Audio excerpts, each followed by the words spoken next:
The humid Caribbean air clung to the deck of the Santa Maria as the horizon glowed faintly with the first hints of gold.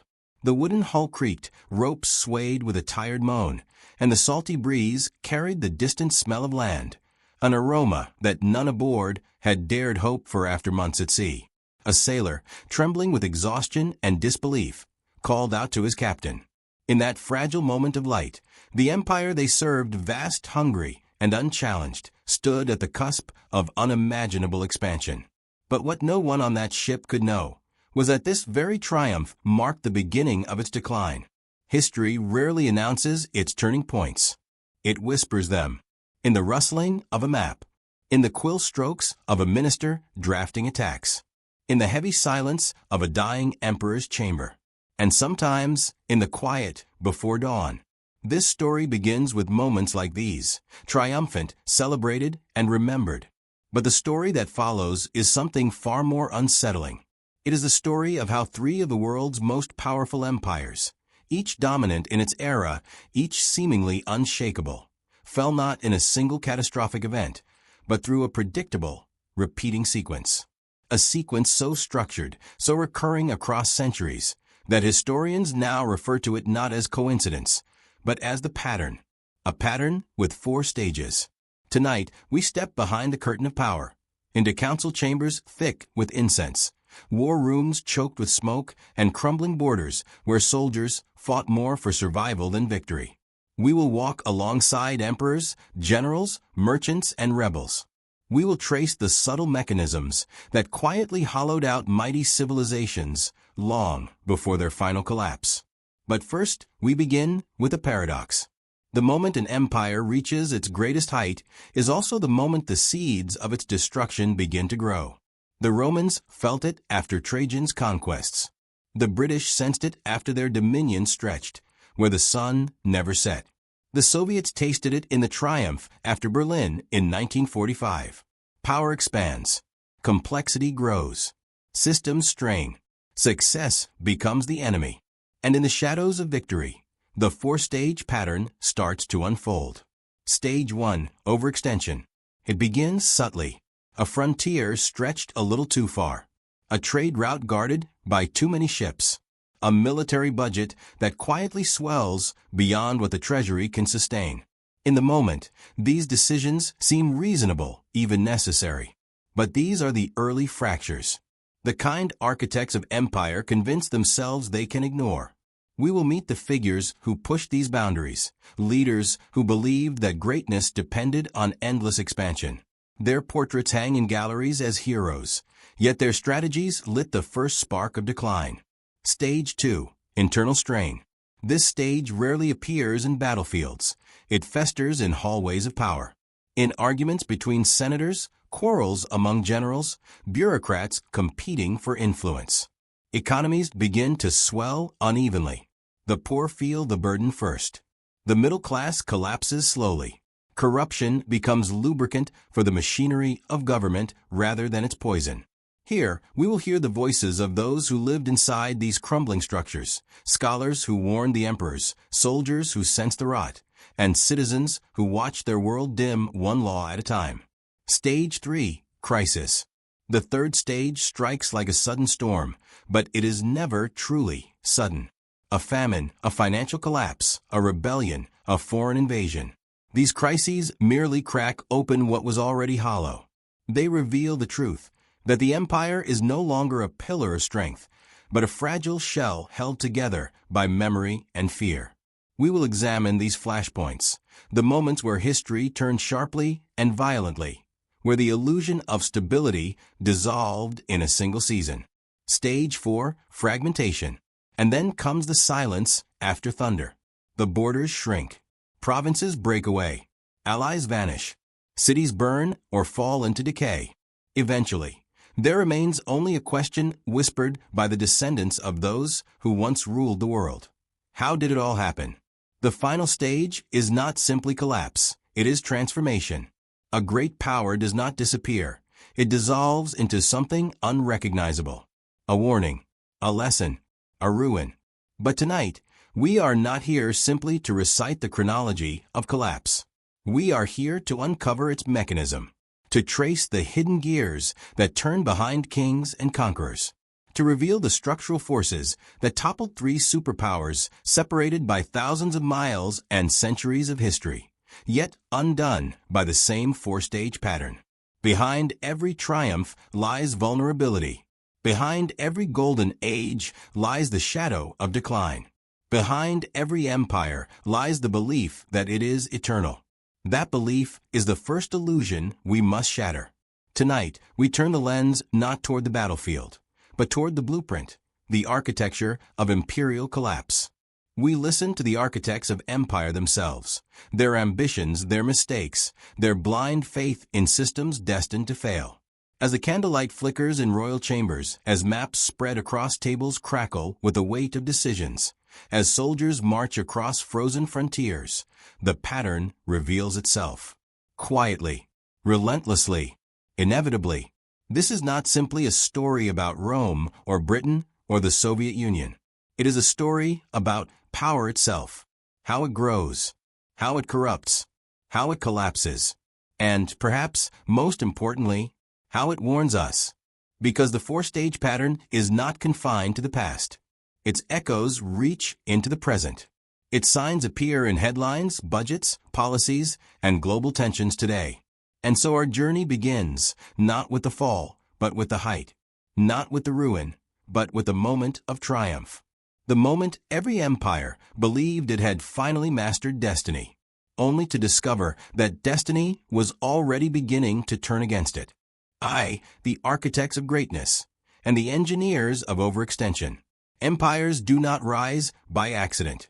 They are built by visionaries, ambitious rulers, brilliant tacticians, ruthless conquerors, and first seeds of collapse were planted by leaders who believed expansion was the ultimate measure of uncompromising administrators. Yet the same hands that carve greatness into stone often carve weakness into its foundations. In every empire we examine, Rome, the British Empire, and the Soviet Union, the strength. Rome, the empire too large to hold.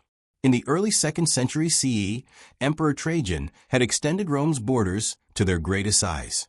The empire stretched from the misty highlands of Scotland to the burning deserts of Arabia. To the Romans, it appeared invincible. But behind this triumph lay a devastating truth. No system, no matter how disciplined, could sustain such vastness indefinitely. For every mile conquered, Rome required troops to guard it, administrators to govern it, roads to supply it. The cost of victory was paid in gold, grain, and manpower, resources that were slowly drying up. Roman generals boasted of new conquests, unaware that each victory added another crack in the empire's foundation. Britain, the empire the sun never set on, until it did. By 1920, the British Empire controlled nearly a quarter of the world's population. London was not merely a city, it was the brain of a global system. And yet British leaders repeated Rome's mistake, the belief that more territory meant more power. But maintaining a planet-sized dominion required fleets, armies, diplomats, and endless streams of money. Britain could not defend India, Egypt, Africa, and the Pacific indefinitely, not against rising nationalist movements, not against the growing costs of war, and not against the shifting economic realities of the 20th century. The Soviet Union. Expansion in the name of security. The Soviets expanded not for glory, but for fear. After the trauma of World War II, Stalin's doctrine was simple. Push the borders outward. Create a massive sphere of influence. Protect the motherland at all costs. But the Warsaw Pact nations were not colonies by choice. They required surveillance, secret police, military presence, and constant ideological enforcement. The cost of control became suffocating. The empire had grown, but its stability had not. Across all three superpowers, overextension began as triumph and ended as burden. The first stage of collapse was now in motion. 2. Internal strain, the slow poison within. Empires do not crumble from invasion alone. More often, they first collapse from internal pressure, political infighting, administrative corruption, economic imbalance, and the slow erosion of public trust. Rome's rot beneath the marble. By the 3rd century CE, Rome faced severe internal strain. inflation soared. Currency debasement became normal. Civil wars erupted so frequently that some years saw multiple emperors rise and fall in a single season. The legions, once loyal to the Senate and people of Rome, now answered to the generals who paid them. This was the beginning of what historians call the crisis of the 3rd century, a period where Rome suffered simultaneous political, economic, and military collapse. The empire had become too large to govern effectively, too corrupt to reform, and too divided to unite. The marble facade remained, but the foundation beneath was crumbling. Britain's quiet cracks. For Britain, internal strain emerged through economics. The cost of maintaining colonies skyrocketed. New global competitors, Germany, Japan, the United States, outpaced British industry. Radical political movements arose at home. Nationalist revolts ignited abroad. In cabinet rooms thick with cigar smoke, ministers argued endlessly. Some believed the empire must be defended at all costs. Others insisted it must be reformed or even dissolved. Every year, the British system grew more strained. Its global responsibilities too vast, its economic engine too old. Soviet strain behind closed doors. The Soviet Union appeared strong to the world, but inside its walls lived a different truth. Shortages of basic goods were routine. Bureaucratic corruption became systemic. Industries stagnated. The planned economy grew increasingly inefficient. By the 1970s, a thick silence spread through Soviet society. Citizens whispered of a failing system. Intellectuals warned that the gap between official propaganda and reality was becoming dangerously wide. Leaders aged, policy stalled, and an entire generation grew cynical. Internal strain had set in, and it was now only a matter of time. 3. The crisis point, when illusions shatter. In every empire, a moment arrives where the hidden weaknesses become impossible to hide. A single crisis, or a chain of crises, tears away the illusion of stability. Rome's crises, barbarian pressures, and economic collapse. For Rome, the crisis came in waves. Invasions by Goths, Vandals, and Huns revealed that the once mighty legions were underfunded, scattered, and exhausted. Provinces that once supported the empire now drained it. Meanwhile, the economy crumbled. Trade routes were disrupted. Tax collectors became predatory. Farmers abandoned fields. Cities shrank. Emperors raised taxes and conscripted more soldiers. But this only accelerated the downward spiral. The crisis was no longer temporary. It was structural. Britain's 2 world wars, the empire's breaking point.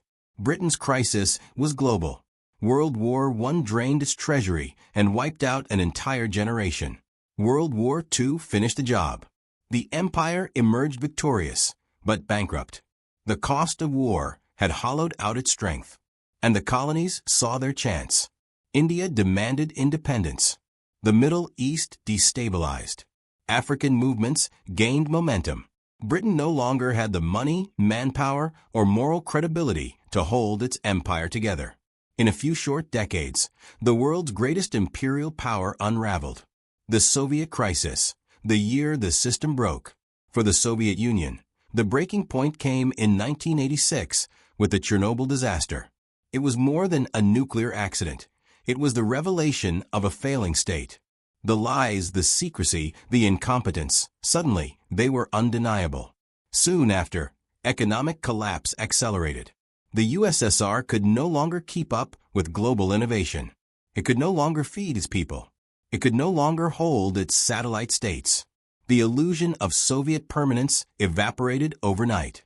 The crisis had exposed the truth. The empire was already dead. It simply had not accepted it yet. 4. Fragmentation, the quiet end of empire. Contrary to myth, empires rarely fall in a single day. Their endings are slow, painful, and confusing. Fragmentation begins with small breaks, provinces drifting, allies defecting, institutions failing. Rome breaks apart. The Western Roman Empire fractured piece by piece.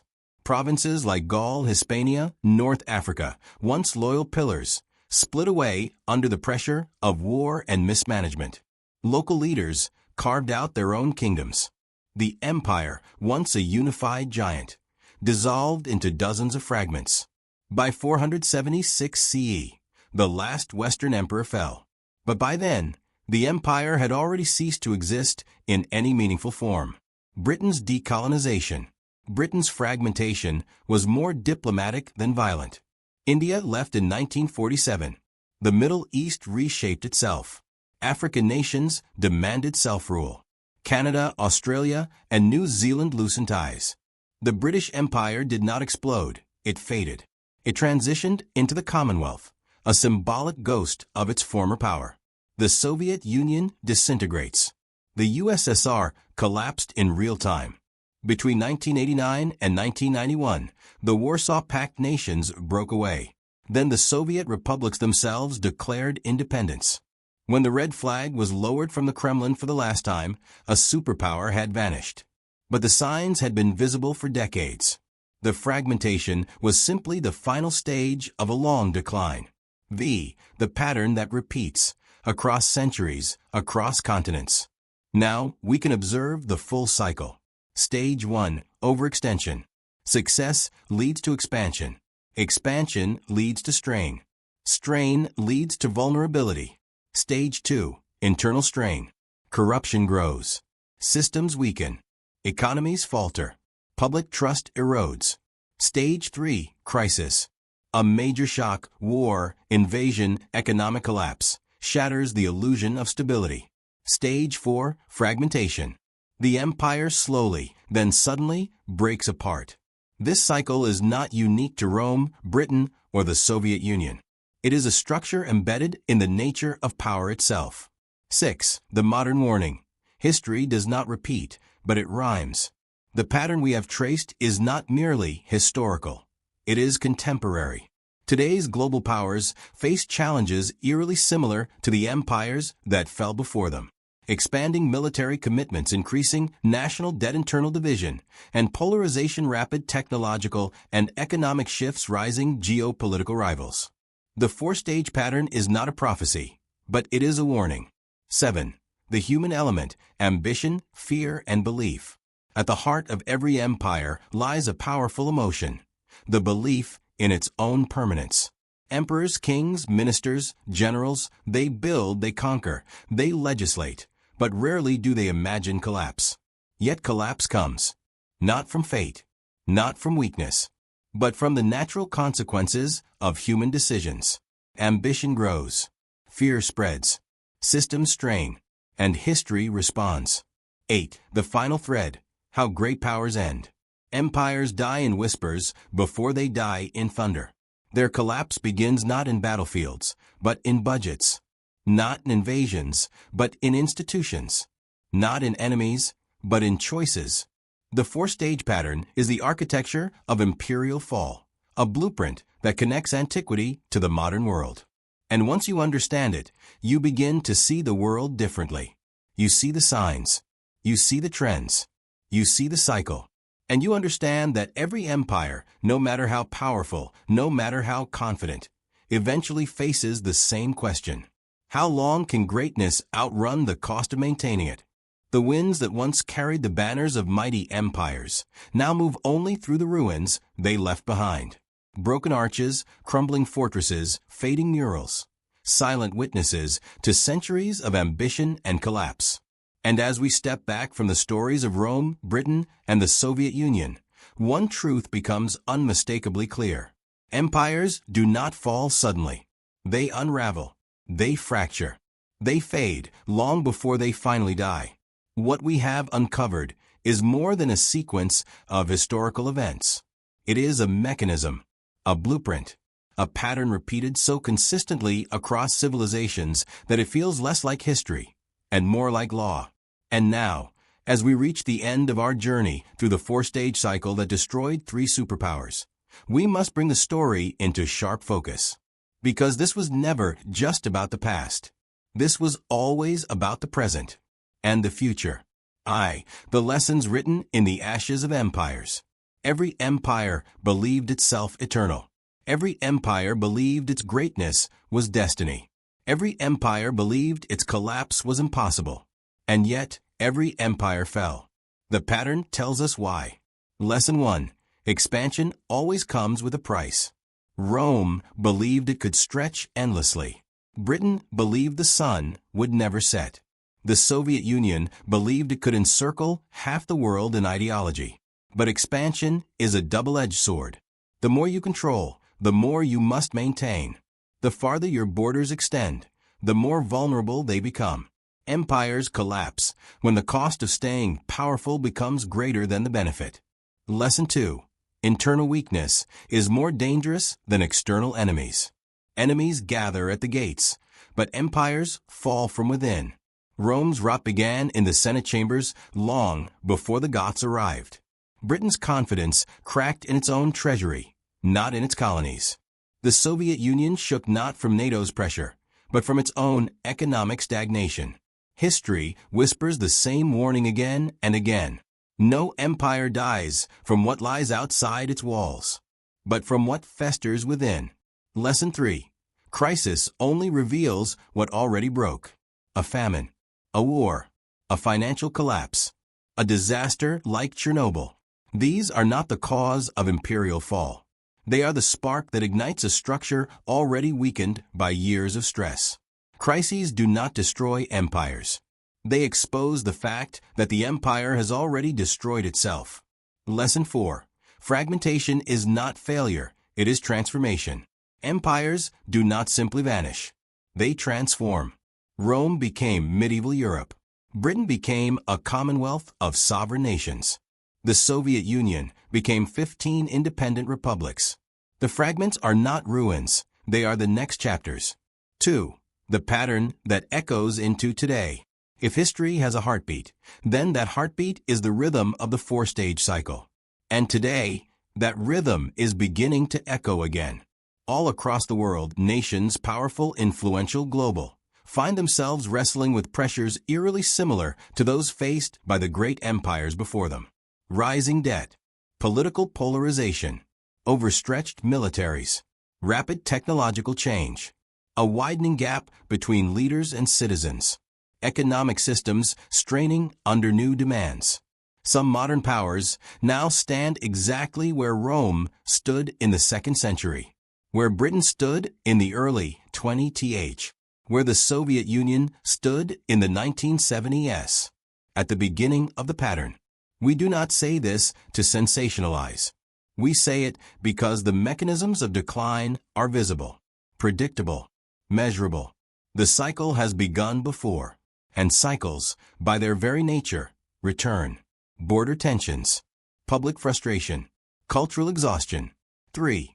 The human story behind imperial collapse. Behind every empire's fall lies a deeply human story, not of kings or conquests, but of decisions, of pride, of denial, of people convinced that tomorrow will always look like today. Emperors ignored warnings. Ministers postponed reforms. Generals overestimated their strength. Citizens assumed the system would withstand anything. Great powers fall because people convince themselves they cannot. And when the fall finally comes, it rarely appears dramatic from within. It looks like small shortages, minor policy failures, economic slowdowns. Collapse begins quietly, always quietly. By the time thunder arrives, the rain has been falling for years. 4.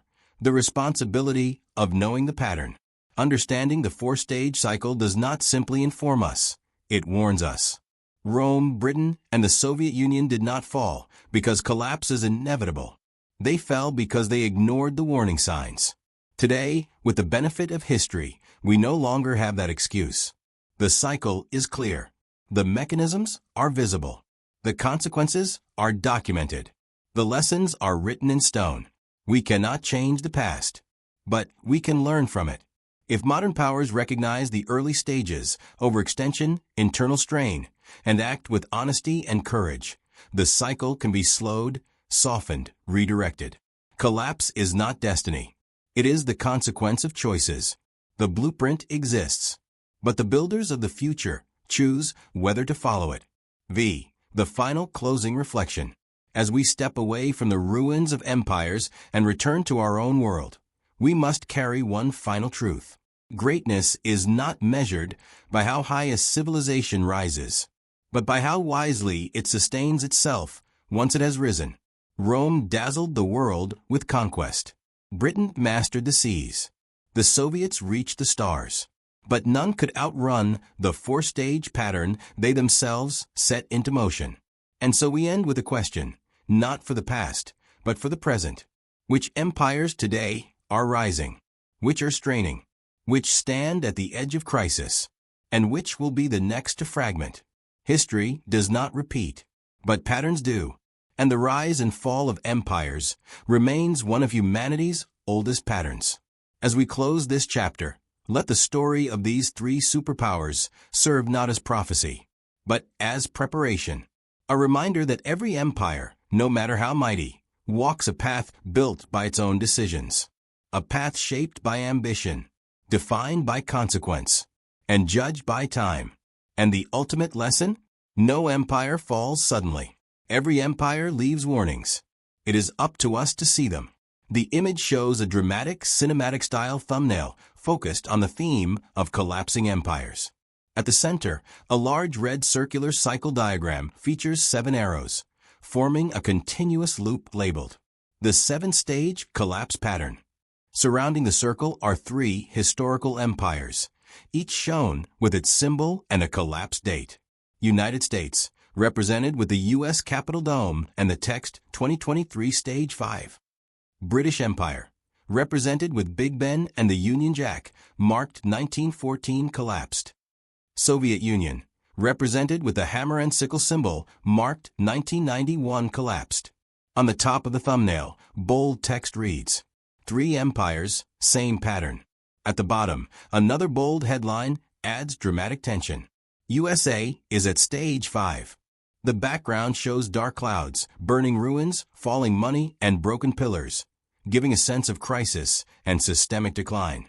The design uses high-contrast red and black tones, delivering a powerful, urgent, and dramatic atmosphere.